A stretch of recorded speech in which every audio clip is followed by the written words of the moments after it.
gamers, welcome back to the Board Game Co channel. This is the top 20 games of all time of 2023 of the top 100. I am Professor Meg, join with me today. Of the top 100? Because there's a top 100 and this is the top 20 to 11. That's fair. Of the top 100. That's fair.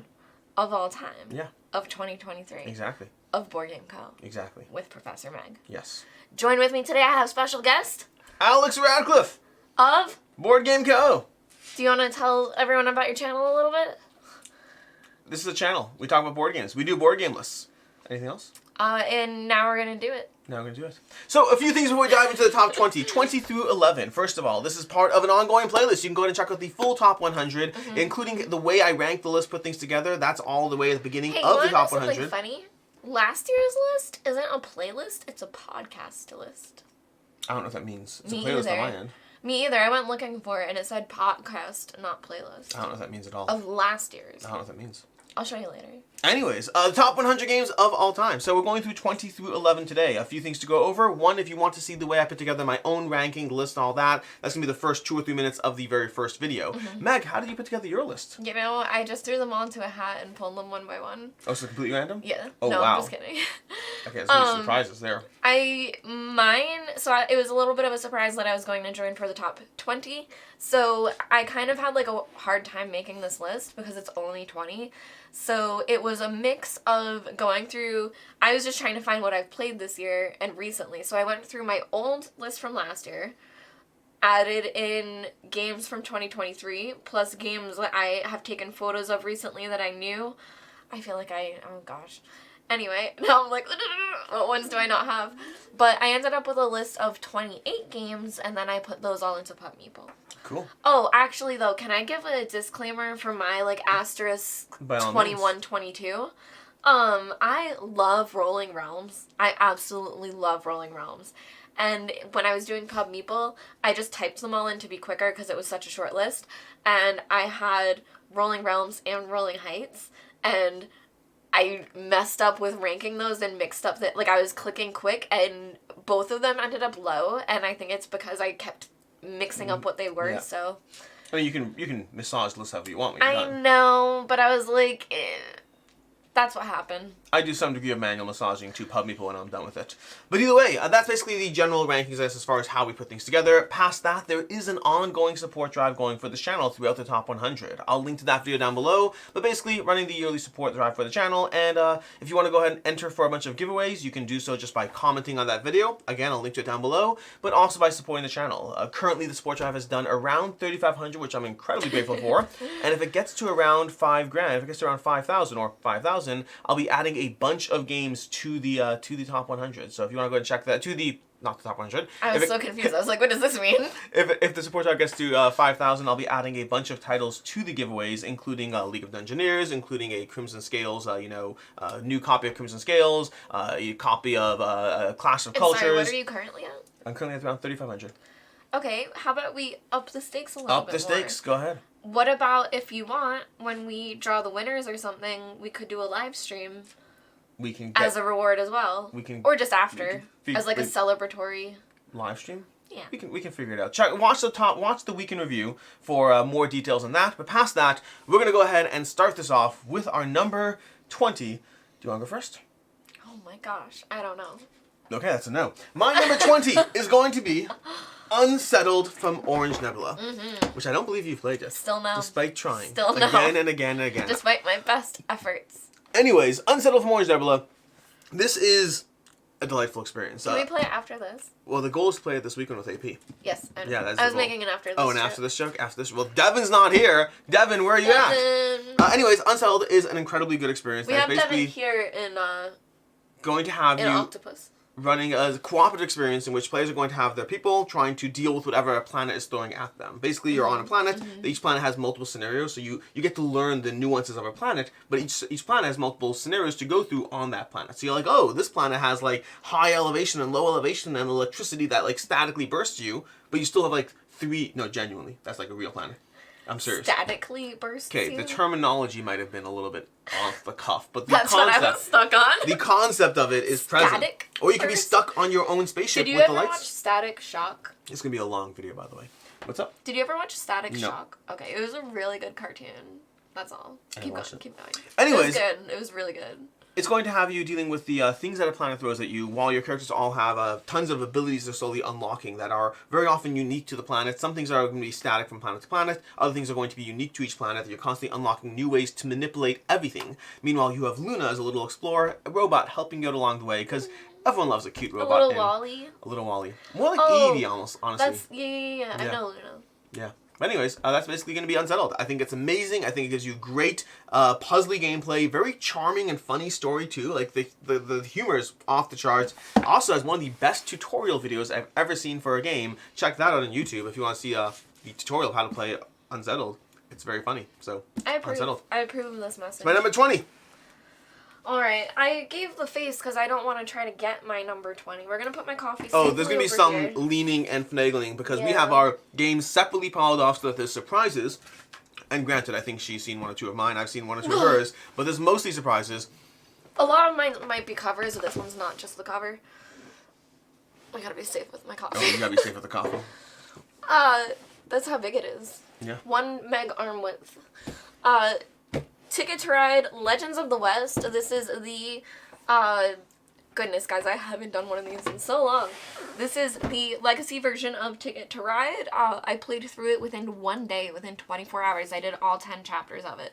So, this is my number 20. It takes a basic Ticket to Ride, and it adds a legacy version where you are playing on a smaller map at first, which I enjoy, and then you are learning things throughout the regions that you go to and adding stickers and things like that.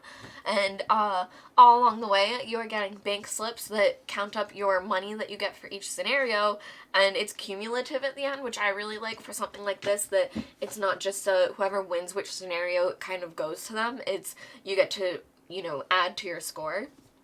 And is that a spoiler? No, not okay, not enough. I think that's fine enough. That I like the scoring system in it for a legacy game. And yeah, I really, really loved it. So Ticket to Ride, Legends of the West. It is a legacy game, so I'm not going to say too much, but it definitely, if you're someone who's like, Ticket to Ride's fine, it is a legacy version. It's very different. It adds a lot of things. It's an elevated Ticket to Ride. This was my number 37. It's my number 20. Yeah. Although, speaking of random things that we're going to throw people on the spot for, you don't have to think about it too much now, but before we do the top 10, if you want to think about what level, because I'm going to link to Meg's Patreon down below as well, the question is, what level of Patreon do you want to get to in order to do your top 100? Oh. Because you've only done the top 20 this year. So the other 80 titles, you think about how much you want that, you think about the number, we'll come back later with the next video and we'll talk with that. That would be a lot. Actually, this is a good time, because you asked me how I made my list. But there are a few things that I want to actually say about it. I made my list very differently than last year in one aspect, but... There's a dog in the room. Sorry, Mifa's here. I was ready for that bark. I saw her wagging her tail. We may have to have a cut. So I believe we were leaving off with something about Patreon? Or reminding you? Oh, no. It was about my list. Sorry, we had dog duty. Had to take care of doggo, but... Ironically, I don't think it was dog duty. It was dog duty. Or was it dog duty? With a T. T. See? I got it right. So how I made my list. I made my list a little bit differently from last year because this is only 20 games. Like I said, I came up with like 28. But I wanted to make my list in a specific way with something that I took into consideration that I didn't do last year just because I was new to making top 100 lists. So I did everything that is available currently in print. Well, I guess not currently in print. That's a lie. It was in print. For one of them. 2 of them. But... they're at least games that have been made. None of them are pre-release, whatever, prototypes or anything like that. And I think that's all. I feel like I had 2 things, but I think that's it. It's just basically that they're all like around. So not like Devin who put 6 Siege in his top 100. Yes, and that's I not also looking good for you now, Devin. I didn't put any sport games on there like Crokinole. I didn't put ping pong. RPGs. Anyways, so that's number 20. This is number 20. 20. My number 19 is... Number 19. Possibly one of the newer ones to my top 100 in general, but that's going to be Expeditions from Stonemaier Games. I love Expeditions. I think this thing is incredible as far as what it does, how it operates. It has the mechanic that I've come to learn that I really enjoy, which is when a game gives you a good Euro experience, but also gives you a ton of cards to mix up how the experience plays every time. So there's Expeditions, and then there's all the ways you can try to manipulate the various cogs and gears in the game because of the way different cards operate and the tons of abilities they have present on them. And there's hundreds of cards, and so like every single game is going to be a slightly different experience while giving you a fairly simple, direct gameplay, just the nuance of, ooh, I'm going to go for meteors, I'm going to slot this in here, and this lets me move through other mechs, this lets me move 4. And this one says when I move through other mechs, I get money for that, so I'm going to go ahead and keep moving around. Sounds Terraforming Mars-esque. It's delightful. It's delightful. I like Terraforming Mars too. That's a good one. That's a good game right there. Sound similar. But yeah, Expeditions was I've no right played games. it. I'm just saying the way you're describing it. Yeah, no, it's very good. Honestly, AP loves this one too. I probably should plan to play this weekend too, along with Unsettled. Which I play everything. An issue with Expeditions that I have, because secret upcoming video for you guys, we also did top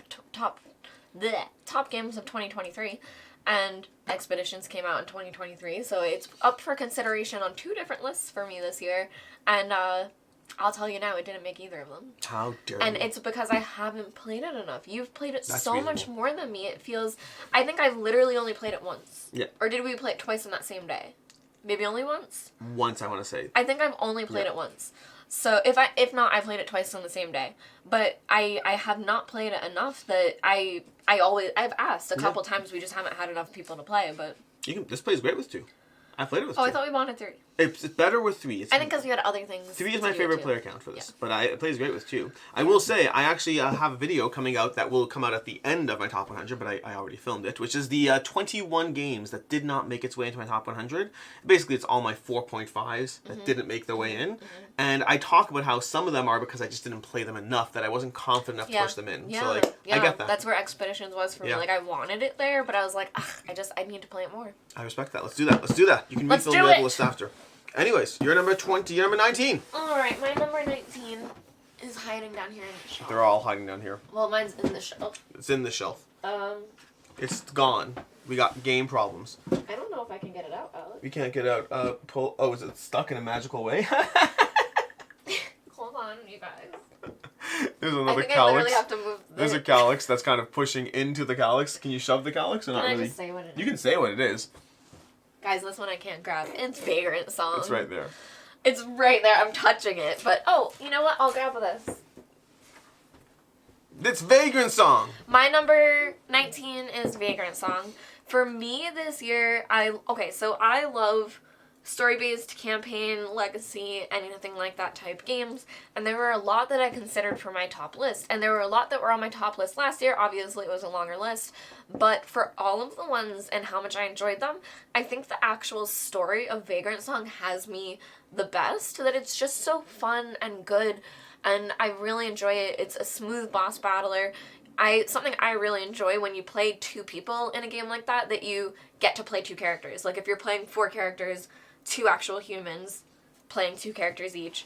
I really enjoy that. So I had a great time with Vagrantsong, and I'm not quite finished with it yet, but it's good. I really enjoy it. Is it really a story? And it's a kill standees. Or it's more like each encounter It's a story. is... You're going through the train cars, and some things will affect things later. There are certain people that, like, if you befriend them or save them, spoiler alert, if you save them in a certain way, they'll come to another scenario and save you later. Things do tie into each other because they're all on the train together. I remember the tie-in. I never finished Vagrantsong, but I played through a bunch of it, and I remember that the impact, I guess to me it never felt like a single, like the impact, yes, the impact's present. I just never really got a strong sense of I enjoyed the actual individual settings. I think some of the arcs are stronger than others, and they're all in like brackets of 6, so I think within that you definitely get like a bit of a story and things that are happening, but yeah, some decisions, like people, depending on what happens and how you save people, it will affect things later. Cool.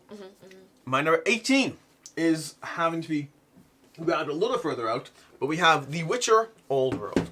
That's my number 18 game of all time, and I can't show you the back of the box because it's empty. There's a lot of boxes that have to be carried around.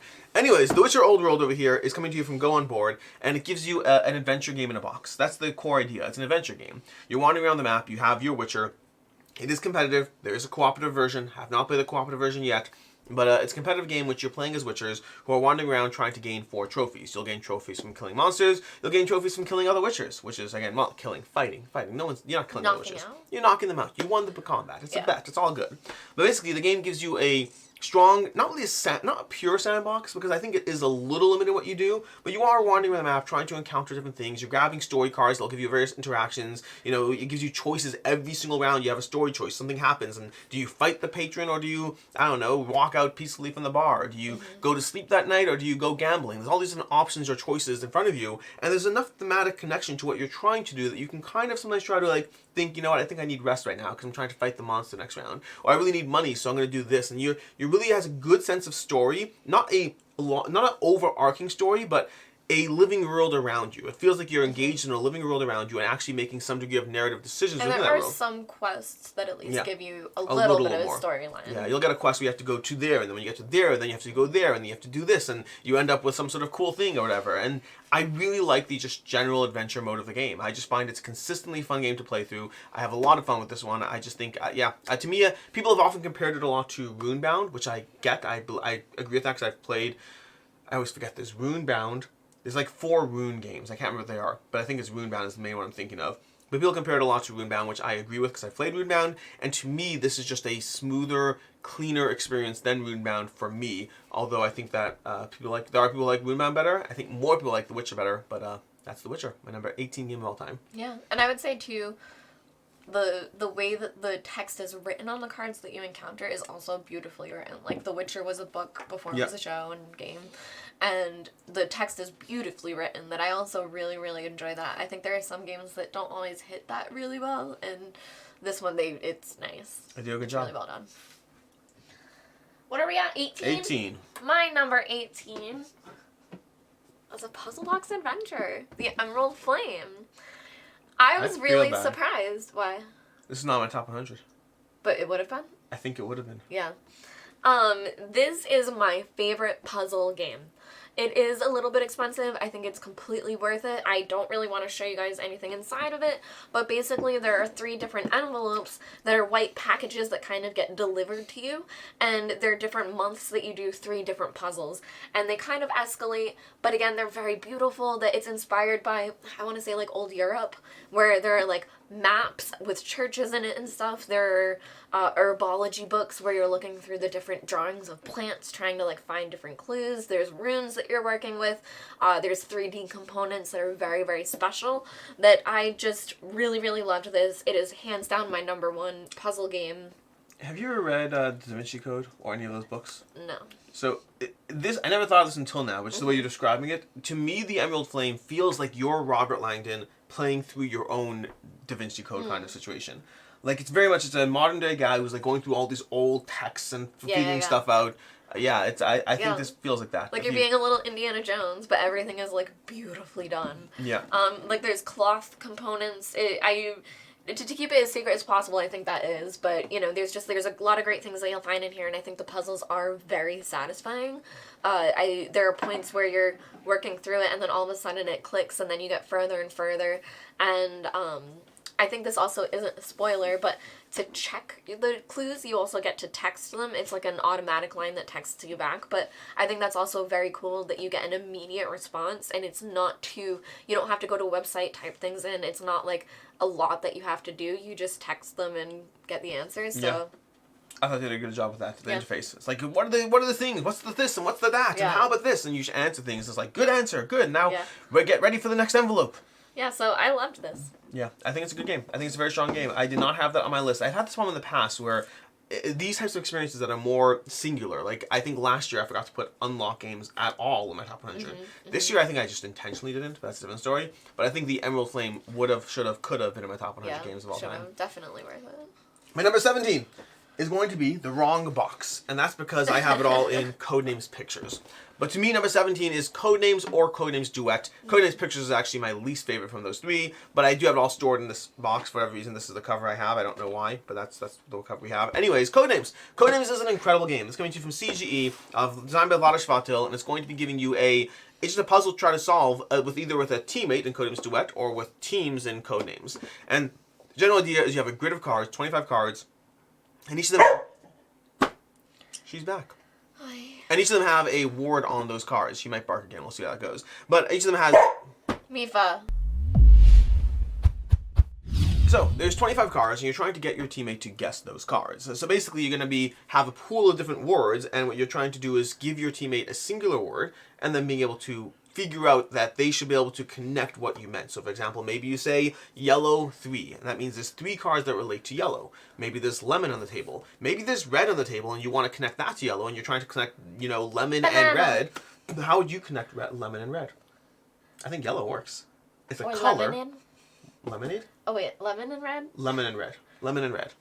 I think yellow works. Yeah. It's a color for yellow, for lemon. The problem is, the tricky part is there might be banana on the table. And how do you avoid that? Because banana might not be one of your words. And I need to be cleverer to avoid these words that aren't your words. It might even be your opponent's team words. Mm-hmm. It's an incredibly clever game. It gives you the party game vibes of a general good time, while also giving you the cleverness of a strategy game, which to me is one of the reasons this is, to date, this is still my favorite party game of all time. If you've been watching my top 100 till now, you know that there's been Monikers, there's been Decrypto, there's been So Clover, there's been I'm pretty sure So Clover's been in my top 100. I'm 99% sure it's my top 100. There's been so many great games in my top 100. To me, Codenames is still the king of all party games. Mine is Monikers.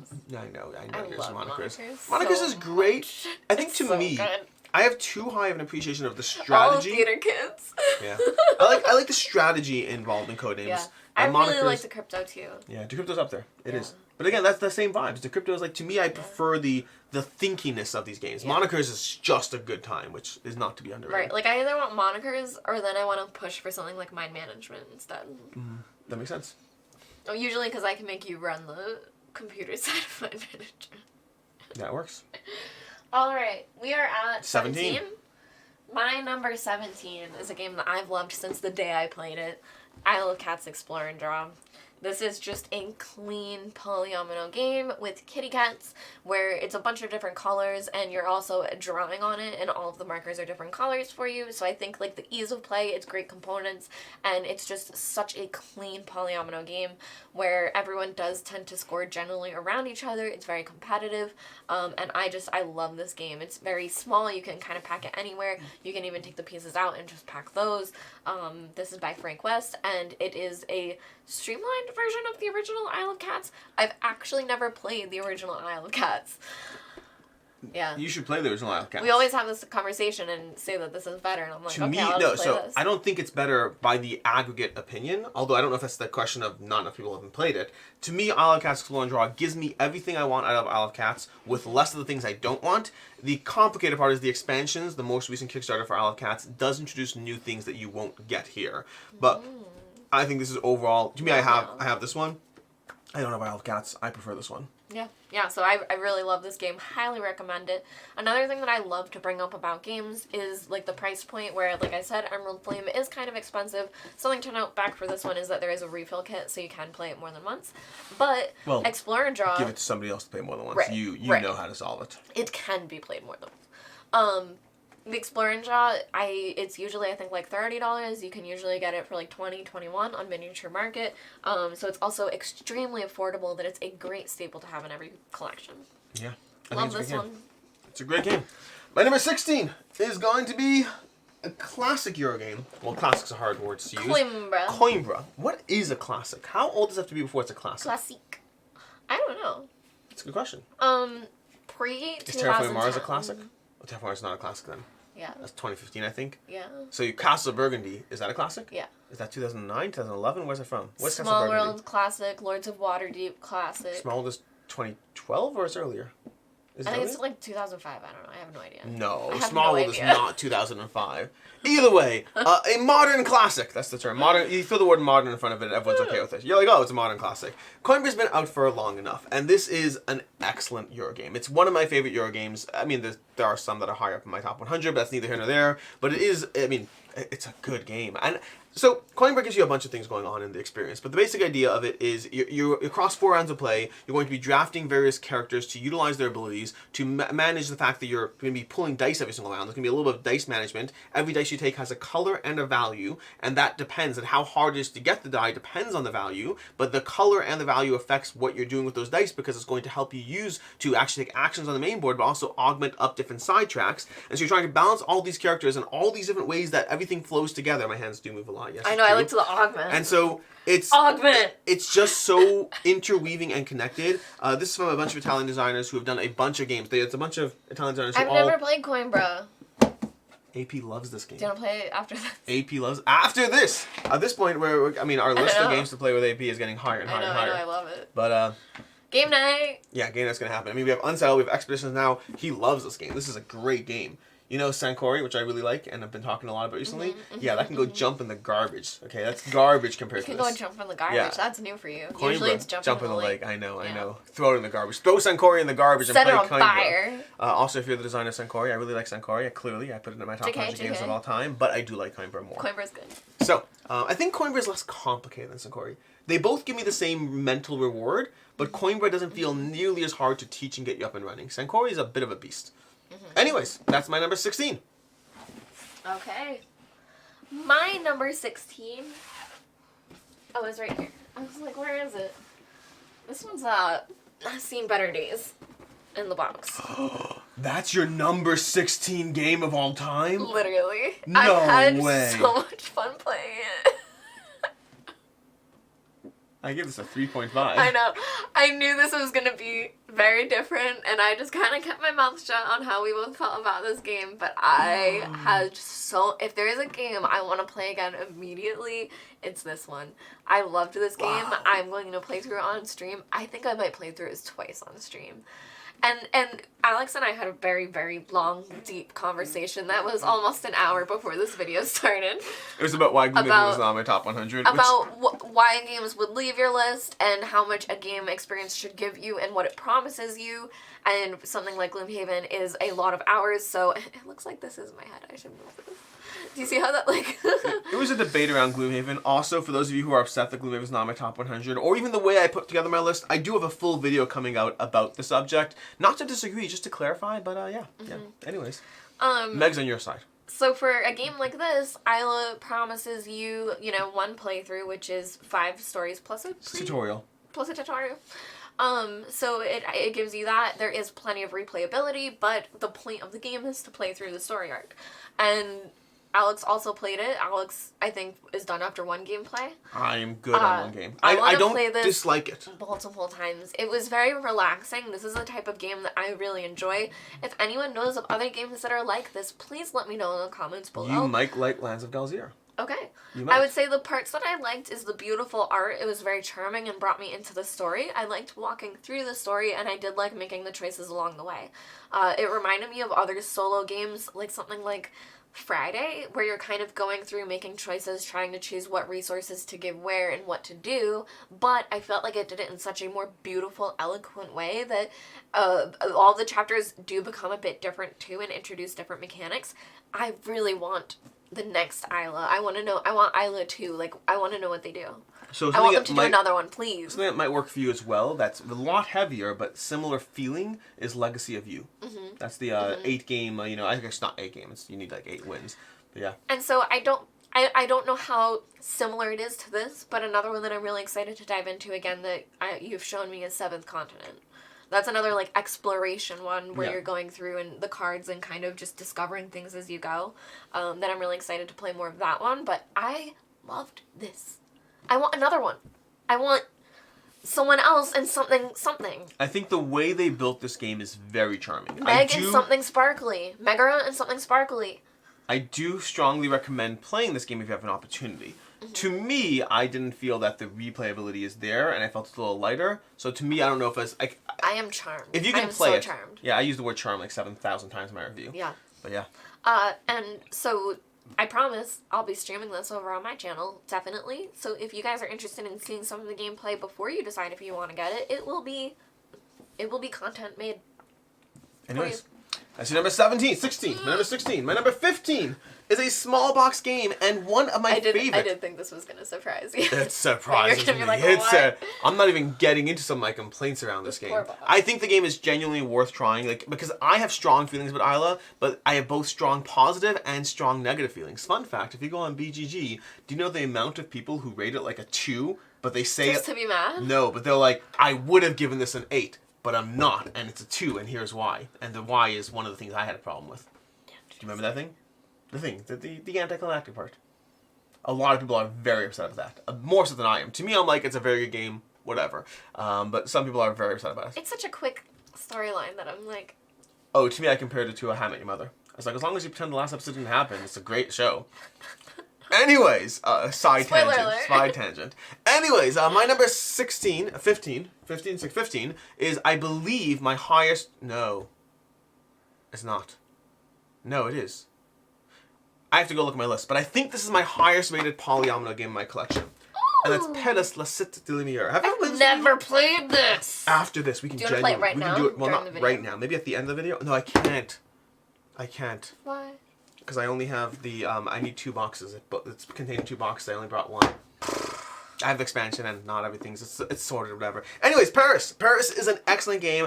I'm pretty sure, I think I already put a Feast Boat into my top 100, meaning I think it's like higher up the list, which means this would be my highest rated polyomino game in my top 100. It is so ridiculously good. It might not be for you. That's the nature of these games and these lists and all that stuff. But Paris is basically a polyomino game. Think similar to Patchwork. It's a 2-player specifically. And you're placing polyominoes onto a grid in order to score points. Where the game is interesting is how freaking mean it is. It is a mean game. The general idea... Let's see the back. Here we go. You got this little back of the box here. But the first thing you're going to be doing is you're drafting squares, little squares that go onto the grid to create the grid. Space. It's a shared space. That's the problem. So the thing is when you draft... That's always dirty. Oh, it's dirty. It's so dirty. When you draft these in squares... my space. Oh, it's so good. So these squares have orange, blue, and purple. Orange is your color, blue is my color, purple is either color. Okay? And so you're creating the way you put your polyominoes on. But when you then draft, because the next thing you're doing is you're also drafting the polyominoes. You have to draft the polyominoes from a shared pool. And you're drafting it based on, I think I can put that there. But what if the place you think you can put it is also uses a bit of purple? Maybe I'll take that purple spot before you do. So you're both creating the opportunities for yourself, but there are opportunities that aren't guaranteed. And you're thinking of the timing of everything. And then you go to phase 2, and because phase 1 is you alternate between creating the grid and drafting polyominoes. You can do whatever you want. You can draft 4 polyominoes or you can create the grid. Where do you want your control and agency to come from? And then phase 2 has you either putting a polyomino down, and remember, I mentally prep for like 4 polyominoes to go into the spaces, but I only get 1 before you go, so I have to think about what's the most important, what are you likely to take. But also phase 2 has you're either placing a polyomino or you have a power. Different powers, and they vary game to game. There's like 20 powers, you only use 8 each game, which means there's always a degree of variety as far as which power are you utilizing to adjust the game. The power might be like, I can place a piece on your building and now it counts as one of mine. It counts as yours too, but it counts for me as well. Or alternatively, there are little extra tokens that have special abilities on them. Or maybe I don't get penalized. Maybe I take the ability where I don't get penalized for the polyominoes I can't place, because otherwise you lose 3 points for every polyomino you took but don't place. Oh my goodness. Now she's making fun. Now she's making fun. I could tell. She was appreciating the shared grid. Anyways, it is so delightfully mean and strategic. It is cutthroat. It is excellent. I love playing this. This is my favorite game from Devere Games. It is my favorite polyomino game. I cannot recommend this enough, but you have to appreciate mean games. Also, I will say, just for whatever it's worth, I find most of the time my opinion of a game is fairly static from the first play. Whatever I think of it after play 1 is likely how I feel as I continue to play.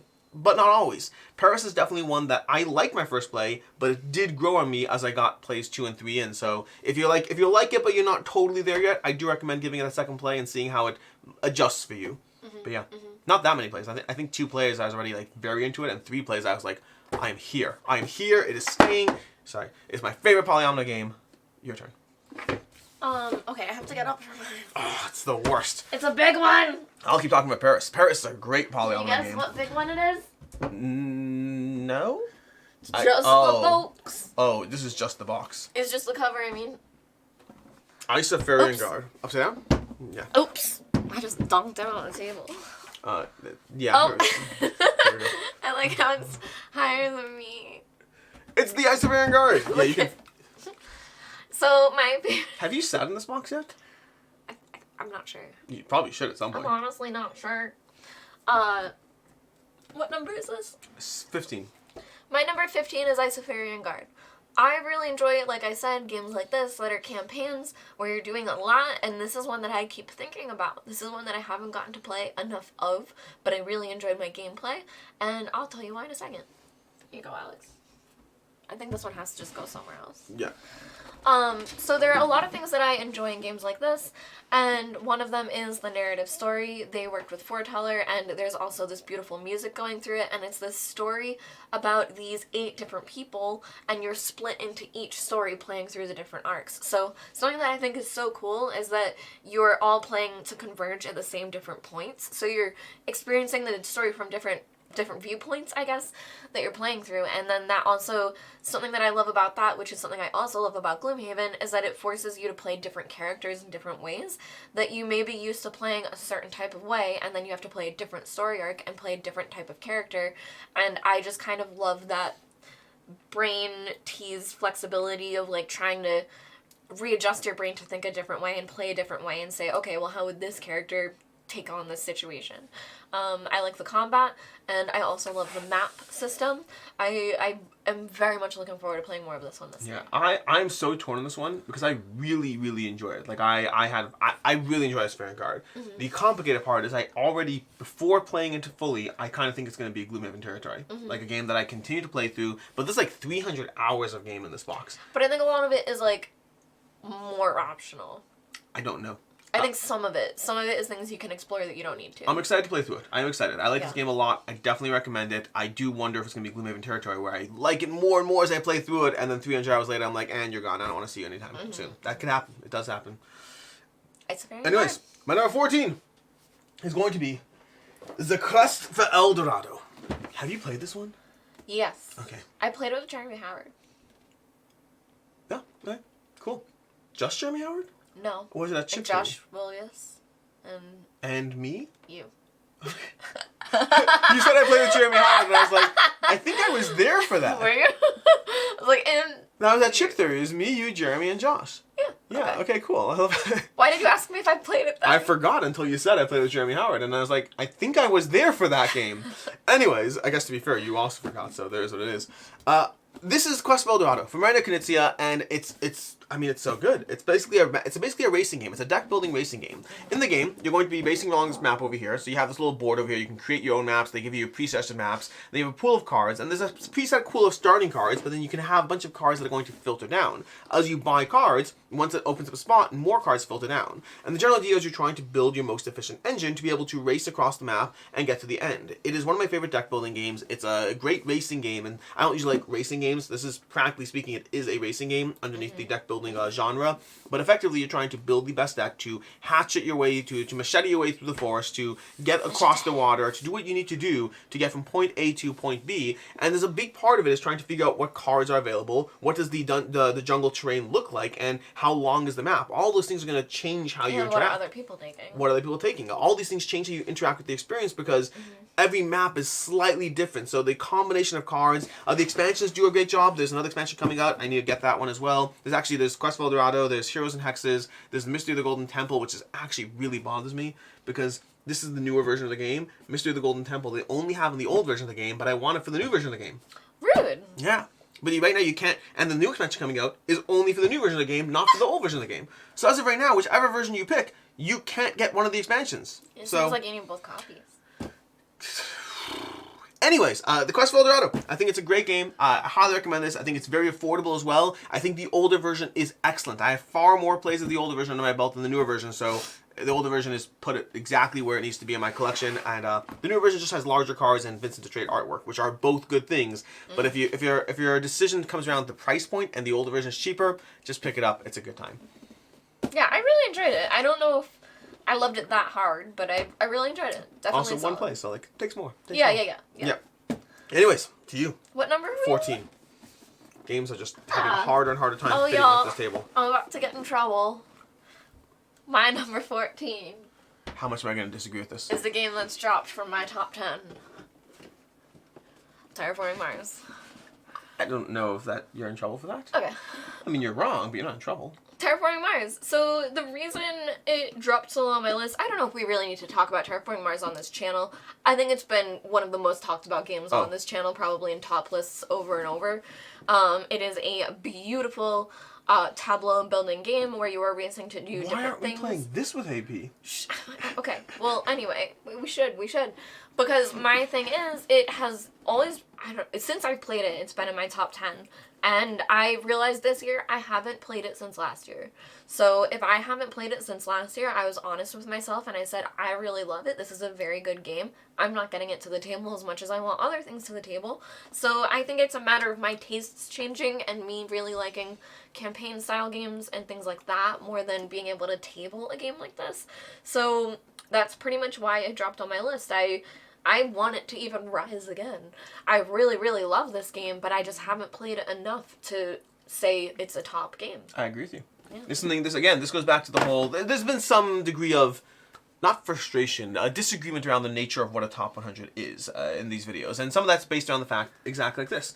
If I don't play a game, it does drop for me. And then people will be like, but it's a great game, it shouldn't drop. I'm like, no, if other games are holding up and this one isn't. Because the thing I always pointed out is, there are great games that have continued to be great games year after year after year after year. If a game is so good but it's not getting played, that does reflect in how highly I'm going to rank it because it's not getting played. Although things can change and they can get played again, that changes. These are moments in time, flashes in the pans, bubbles or something, I don't know. But I agree with you, ultimately. I disagree on this, but I agree with the concept behind it. Yeah. Also, we'll play it again this weekend. You could redo this entire video. We'll do it. No dog barking this time. Anyways, moving on to number 13. Number 13 is going to be... For a minute, I thought you said no dog park. No dog park. There's no dog park in my top 100. I haven't even played it yet. Number 13 is Too Many Bones. Too Many Bones. Boins. Too Many Bones. Not specifically Unbreakable. It just happens to be a smaller box because the rest of my Too Many Bones is in the giant trove chest, which is not being lugged onto this table. But Too Many Bones is...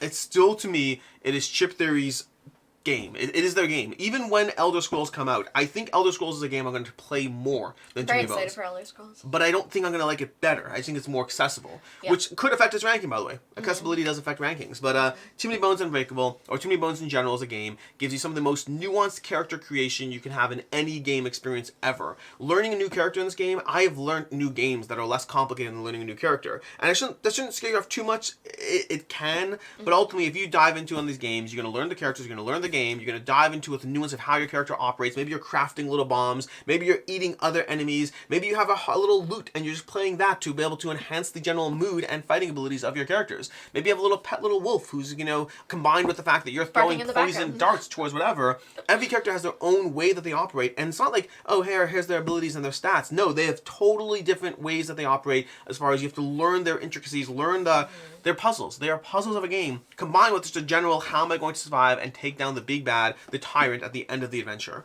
One of the best role-playing board games you can experience. It's Too Many Bones, and I love it very, very much. And another thing I think is that different games are for different people.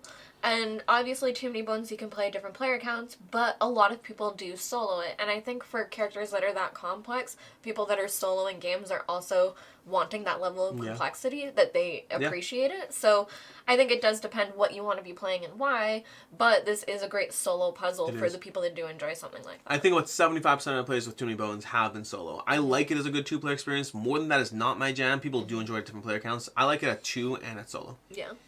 Alright, you're number 13. Number 13. Oh, I do. For a minute I was going to say I don't have this box either, but then I remembered I did this. My number 13 also dropped from my top 10. Sentinels of the Multiverse. Oh, how dare This is actually a box of jewelry in here, because I reused the boxes. Look, it was $39.95 back then. I have no idea how old this is. But I have the big black box, which is why I just have this here. But Sentinels of the Multiverse is an older game. There is now a revised edition that you can get, and it is a beautiful game where you are playing as these different characters that have their unique decks, and you're all different heroes, and you're playing against a villain deck as well as an environment deck that can both help and hurt you, and you are just trying to basically play through the story of these heroes trying to take down the villain. It has a great AI when the villain runs itself that I think it's all very clear, especially when things trigger and stuff like that. They have tokens for end of phase, start of phase, additional damage, all those fun things. And they have a whole slew of different characters you can play as that are very, very unique. Something that I love, especially with card games, is different people enjoy doing different things. If I had to typecast Alex, he loves card draw and thinning out the bad things that are in his deck. I love doing max damage, and there are definitely characters that lean into those different types of things. So for every type of player that likes certain stuff, you know, there are cards that play into those abilities. And yeah, I really, really love this. I love co-op. I think it's a good time when you're playing games to have a nice, clean co-op to be able to sit down with everybody. I think it's great as an entryway game to get people into playing games, because co-op and working together is a lot easier than trying to get points against someone. Yeah. I love this The game. definitive edition of this brought it back to me. I had the original game, like the original flat box. Then I got the enhanced edition. Eventually I got rid of it. But the definitive edition did bring it back for me. You know what we should do sometime? A play this, not that, of Sentinels versus Marvel United. Yeah. Marvel Champions. Champions. Yeah. Yeah. Because I have a lot of thoughts about those two systems and the strengths and the pros and cons and which one ultimately I prefer and recommend. But anyways, that is number...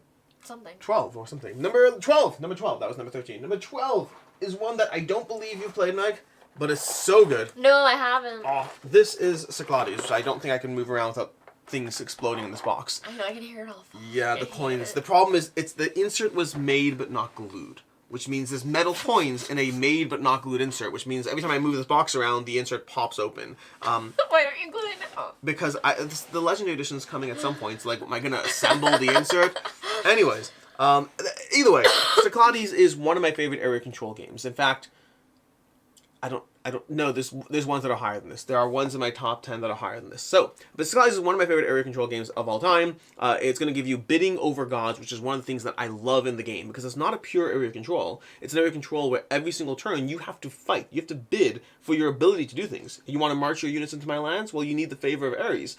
Did you bid high enough to get the favor of Ares? No, then go home. Go home. You can't march your troops into my land because you need the god of war on your side. Wow. Well, instead, maybe you got but every round you do get a god. That's guaranteed. Because if I outbid you in Ares, you're going to go somewhere else, and there's always gods equal to the number of players. So maybe instead this round you get Poseidon. So congratulations, I got Ares, but instead you have Poseidon, and you swoop in your ships and actually take out all my ships, so that I have Ares, but I can't actually get across to your land because you just took out my ships. Meanwhile, someone else is Athena, and they're building up towards the endgame win. Someone else went for Zeus, and they're building up their economy of their priests and their temples so they can buy more of these creatures because, I mean, you talk about things you like in games. There's a lot of little creatures you can buy every turn. You want to buy the Kraken and have him pop up into the water and take down all the ships? Well, you want Zeus's ability. Well, anyone can actually buy the Kraken, but Zeus will give you discounts and give you more options to getting these special creatures. And so it's an area control game with powers and abilities and with a central bidding mechanism that forces you to bid and fight with money. Fight with money for your ability to actually be able to do anything in the game, which is such an interesting twist in area control. Like, most of the time area control is like, I have units. I use the units to attack you. And Cyclades is like, I have units. Doesn't matter, you don't have Ares. Like, it's such a... I love it. I love it. I always knew the Matago symbol was a treasure chest. Is it always a cat jumping into it? Yeah. Really? Yeah. It's adorable. Yeah. I don't think I've ever noticed that. I believe originally it was actually called Catago, and there was a printing error, so the M became their name. I'm lying. How would that be true? I have no idea. Sounds like a great story. You're number 12. My number 12. I don't remember where this was for me last year. I think it was right around here, though. My number 12 is a deck building game that's extremely heavy. Was it not in your top 10 last year? I don't know. I think it was maybe 15 or 16. I don't know. Did we not, like, didn't we sync up? We sunk up on a bunch last year. We sunk up with too many bones. Lost Ruins of Arnak. This, again, is a game that I think doesn't need a whole lot of introduction. This is a game by CGE. It is a delightful deck-building game, which I love cards. I love cards and deck building, and you're also racing up a temple track. But the number one thing I love to do is killing all the monsters. Trying to find what it was. I almost always win Arnak by monsters. Yeah. It's one of my favorite things to do, and I love both of the new expansions. So there's an expansion that adds the leaders. That one's great. It adds a lot of individuality, I think, in a bit that was missing to the game. And then there's also a co-op expansion that I haven't played too much of, but I did really enjoy what it did. Lost Ruins of Arnak. Yeah. It's a good choice. I believe it was in both of our top 10s last year. It was Maybe. 4 for me. I don't remember what it was for you. It may have been 4, may not have been. I don't know. Number 12. Number 12. Solid choice. My number 11 is Lost Ruins for Arnak. That's funny. That's funny. Yeah, I did not know that was tier 12. This is my 11. Anyways, losses for Arnak over here. This is my number 11. It has dropped since last year, but again, dropped is a relative term, dropping from 4 to 11. And I don't know what necessarily that reflects. I think to some extent it does reflect the fact, and again, people don't like hearing this, I know that, but to some extent it reflects the fact that I've played it so much. Now, don't get me wrong, I have played this game, I don't even know how many times, I think I've played this like 50 times this year alone. I played a lot on BGA. Yeah. It's very accessible there, so. I played it a lot on BGA, I played it a lot in person, because unfortunately BGA doesn't have the expansions. I have played this game 50 plus times this year alone, and I am excited to continue to play it. I'm excited to play more of it. I'm excited to play the finish the missing leaders, the missing expedition. So this game is incredible. I think to some extent I have seen so many of the core options, because just by through replaying the game again and again and again, I've seen so many of the core loops that it did drop a bit for me, but it's still holding up just fine. I expect it to be in my top 20 next year. I'd be very surprised if it isn't, because it's just so good. It's everything you said. It's just like it's got beautiful production. It has great expansions that add to the gameplay. It has a good puzzle of different things you can go for. And hey, let's just throw in strong theme on top of it. Yeah. The art matches great with what you're doing and the different things, that it's all very cohesive. Yeah, it's a good time. I'm certain. I'm certain over the next year I'll be playing this another 50 times, and I'm certain it'll be in my top 100, the top 20 games of all time next year, just fine. It again has dropped a bit, just too much familiarity with it, but it's still great components. I recommend it. That's what I'm saying. I think it's a good game. And also, if you guys don't play with the other side of the board often, I highly recommend it. If you play it a lot, it totally changes up the game, gives you a completely different feel, and makes it very fresh again. So even if you just have the base game, play with the bird temple as well. Yeah. Is it the bird or the snake? I don't know, maybe it's the snake. I think it's the snake and the monkey. I think snake and the monkey is the base game. But the expansion is the hidden leaders will introduce 2 more boards, and missing expedition, I don't remember if it introduced new boards. I don't remember. Anyways, but yeah, that's the Lost Winds of Arnak. Great game, highly recommend. Your number 11. My number 11.